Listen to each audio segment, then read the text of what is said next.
Hello दोस्तों, welcome to educational भैया। और यार तुम सब लोग कैसे हो मुझे कमेंट करके बताना। तो मेन मुद्दे पे आते हैं। हमारा जो चैप्टर है the portrait of a lady, हमारे हॉर्नबिल बुक का, जो आपके क्लास 11th में यूज़ हो रहा होगा ऑफ कोर्स इंग्लिश के लिए। तो ये जो स्टोरी है इसे लिखा है खुशवंत सिंह ने।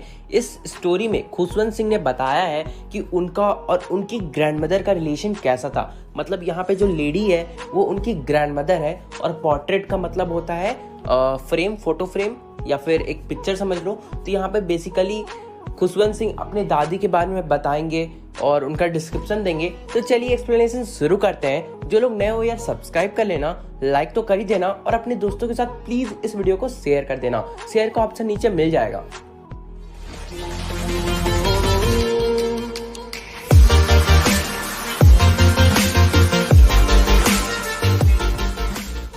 तो स्टोरी शुरू करते हैं।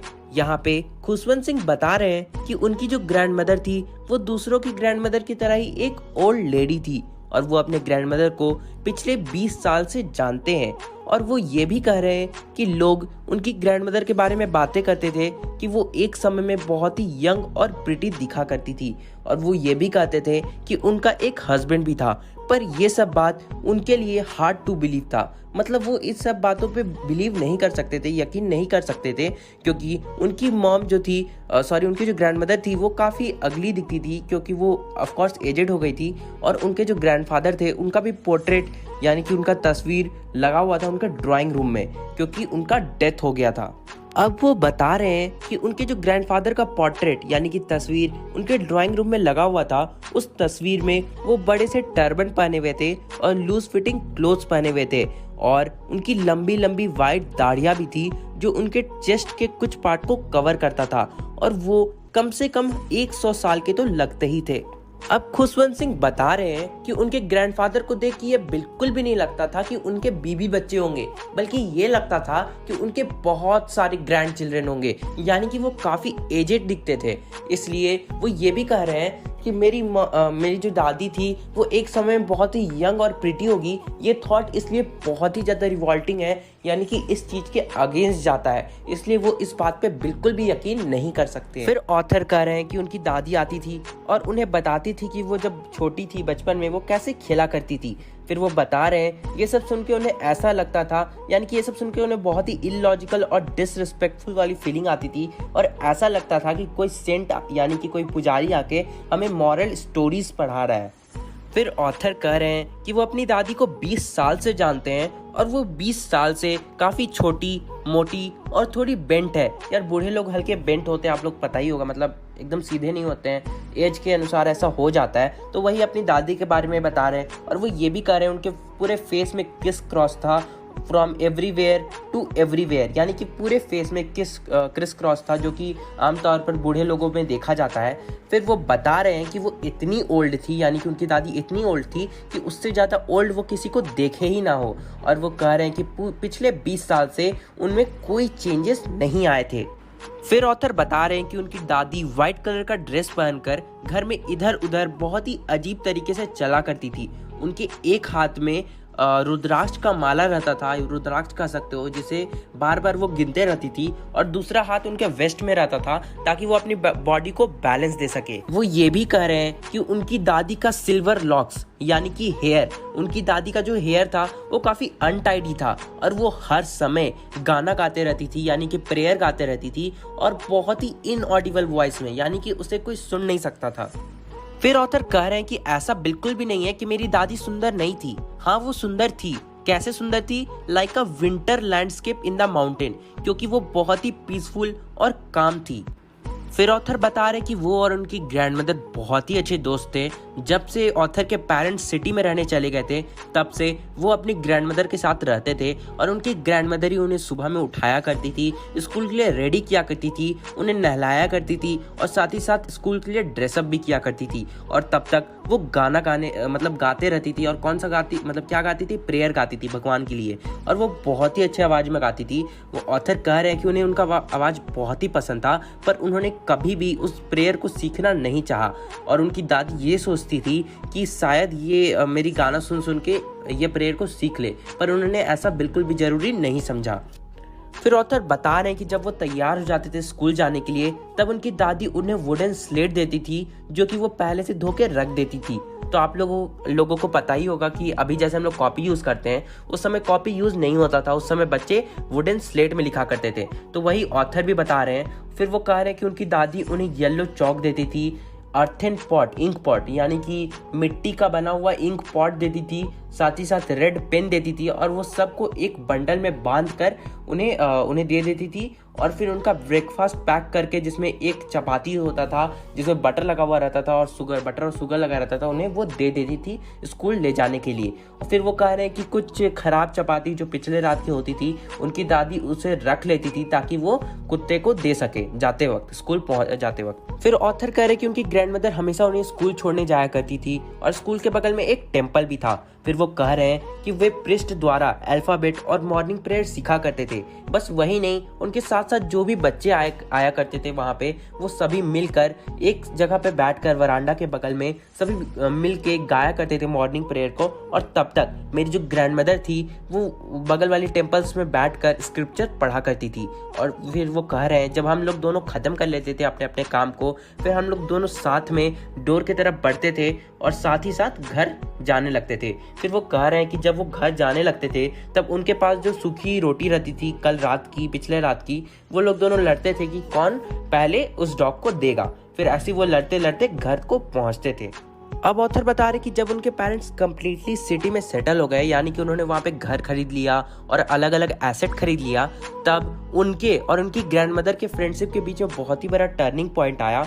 ये अलग बात है कि अभी भी वो सेम ही रूम में सोया करते थे सिटी में, पर अब वो लोग दोनों साथ में स्कूल नहीं जा सकते थे क्योंकि ऑथर को लेने मोटर बस आता था जिसमें ऑथर जो थे वो बैठ के जाया करते थे।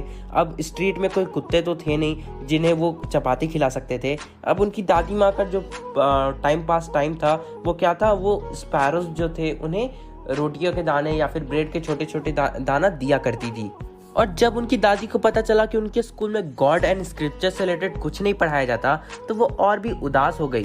फिर एक दिन जब ऑथर ने आके उनकी दादी को बताया कि उनके स्कूल में म्यूजिक सिखाया जा रहा है, तो वो बहुत ही गुस्सा और अंदर से उदास भी हो गई क्योंकि उन्हें लगता था कि म्यूजिक बहुत ही खराब चीज़ है और इसे बस बुरे लोग, भिखारी लोग और यही सब ऐसे ही लोग बस इसे मतलब गाया करते हैं, और ये कोई जेंटलमैन जो है म्यूजिक नहीं सीखा करता। उस समय लोग ऐसा मानते थे, पर अभी ऐसा मानना बिल्कुल भी सही नहीं होगा क्योंकि अभी काफ़ी सारे लोग म्यूजिक के बल पे ही कहाँ से कहाँ पहुँच चुके हैं। तो आज के ज़माने में ये सब हो सकता है आप लोग रिलेट नहीं कर पाओ। तो आगे बढ़ते हैं। फिर वो बता रही कि धीरे धीरे साल पे साल बीतते गए और तब भी उनकी दादी ही उन्हें तैयार किया करती थी और स्कूल भेजा करती थी।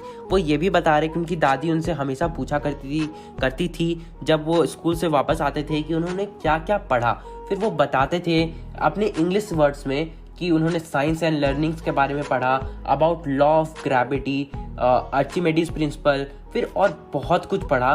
तो ये सब सुन के उनकी जो दादी थी वो काफ़ी अपसेट हो जाती थी, अनहैप्पी हो जाती थी क्योंकि उन्हें इन सब लेसन्स के बारे में कुछ नहीं पता था और वो इन सब चीज़ों को ऑथर को समझा भी नहीं सकती थी क्योंकि वो इन सब बातों से बहुत ही अनजान थी, यानी कि साइंस एंड टेक्नोलॉजी से वो बहुत ही अनजान थी। अब ऑथर यूनिवर्सिटी पढ़ने चले गए, वहाँ पे उन्हें सेपरेट रूम दे दिया गया। इससे क्या हुआ, उनके और उनकी ग्रैंडमदर के बीच में जो फ्रेंडशिप का कॉमन लिंक था अब वो भी ख़त्म हो गया। ये सब के बाद ग्रैंडमदर, उनकी जो ग्रैंडमदर थी, उन्होंने प्रेजेंट सिचुएशन को समझा। उन्होंने जाना कि अब उन्हें प्राइवेट रहना पड़ेगा, दूसरों लोगों से दूर रहना पड़ेगा। इसलिए उनकी जो ग्रैंडमदर थी अब हमेशा स्पिनिंग व्हील के पास बैठे रहती थी, कुछ कुछ बुनते रहती थी, यानी कि स्पिन करते रहती थी। बस वो एक ही टाइम ब्रेक लेती थी, वो था दोपहर के समय, जब वो स्पैरोज को छोटे छोटे ब्रेड के टुकड़े दिया करती थी और वहाँ पे हंड्रेड्स ऑफ जो स्पैरो है वहाँ पे आके बैठा करते थे और उस छोटे छोटे ब्रेड के पीसेस को लिया करते थे और खाया करते थे। फिर ऑथर बता रहे हैं कि कुछ स्पैरोज आते थे और उनकी ग्रैंडमा के सिर पर, कुछ उनके पैर पर, कुछ उनके शोल्डर पे आके बैठ जाते थे।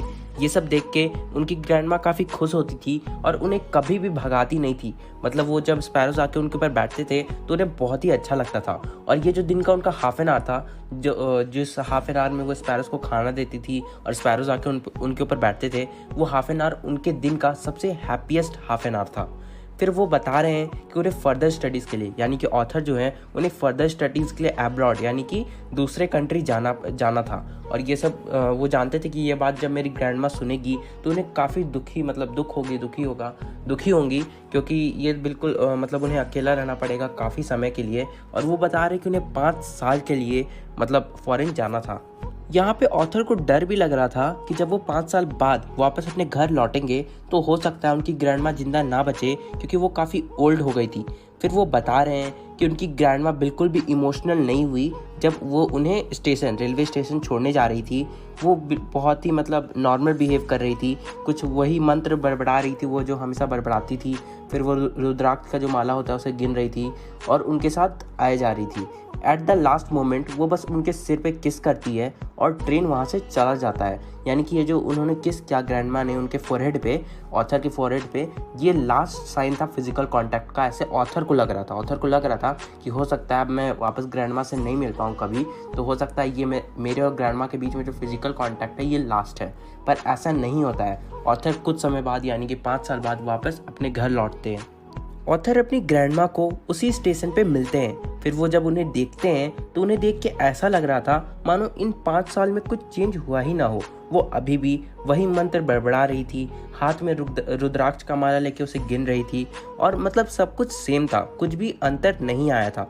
और जब वो ऑथर जो है उनके अपने घर जाते हैं तब वो देखते हैं कि इस बार भी उनका जो हैप्पीएस्ट हाफ एन आवर है वो वही है, स्पैरोज को खाना देना। और जब स्पैरोज आके उनके ऊपर बैठते हैं, बस इस बार उन्होंने बस एक ही चेंज नोटिस किया, जब ग्रैंडमा ने आसपास की वुमेन को इकट्ठा किया और वो सब मिलके ड्रम बजाने लगे, गाना गाने लगे। तो ये सब देख के ऑथर को थोड़ा सा अलग लगा, बाकी सब कुछ सेम था। उनका रूम भी एकदम सेम था जैसा वो छोड़ के गए थे।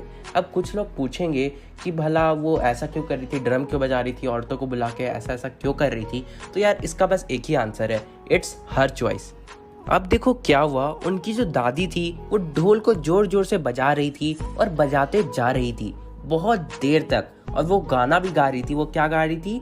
होम कमिंग ऑफ वॉरियर्स, यानी कि जो ब्रेव लोग हैं, जो वॉरियर्स हैं, उनके ब्रेवरी के बारे में ये सब वो गाना गा रही थी। ये सब देखने के बाद ऑथर है और उनकी जो मदर है वो सब आके उनकी ग्रैंडमा को परस्यूड करती है, यानी कि रिक्वेस्ट करती है कि आप ये सब करना बंद करो, कोई भी काम को लगातार मत करो, यानी कि ओवर स्ट्रेनिंग मत करो। पर ये सब सुनने के बाद भी उनके ग्रैंडमा नहीं रुकती है। और ऑथर बता रहे हैं कि उन्होंने पहली बार ग्रैंडमा को इस रूप में देखा था जब वो प्रे नहीं कर रही थी, वरना पहले वो जब भी ग्रैंडमा को देखते थे तो वो हमेशा प्रे करते रहती थी। और पहली बार उन्होंने देखा कि उनकी ग्रैंडमा जो है वो गा रही है और ड्रम बजा रही है, ढोल बजा रही है। फिर उन्हें ये भी बात ऑफकोर्स आप लोगों को याद होगा कि मैंने कुछ समय पहले बताया था कि उनकी ग्रैंडमा बोलती है कि ये गाना गाना और ये सब अच्छा काम नहीं है, मैंने बताया था आपको। तो ऐसा ऑथर ने देखा कि उनकी ग्रैंडमा खुद ऐसा कर रही है, तो उन्हें भी काफ़ी अजीब सा लगा।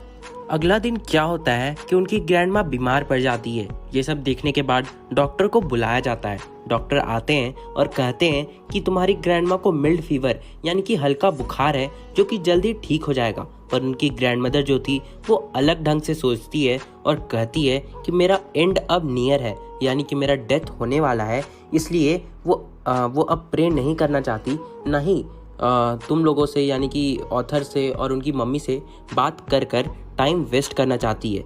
वो बस सोए रहना चाहती है अपने बेड में और जाप करना चाहती है, और वो वैसा ही करती है। हम लोग प्रोटेस्ट करते हैं, यानी कि ऑथर और ऑथर की मम्मी प्रोटेस्ट करती है कि प्लीज़ अब हमसे बात करें और ऐसा ना सोचो।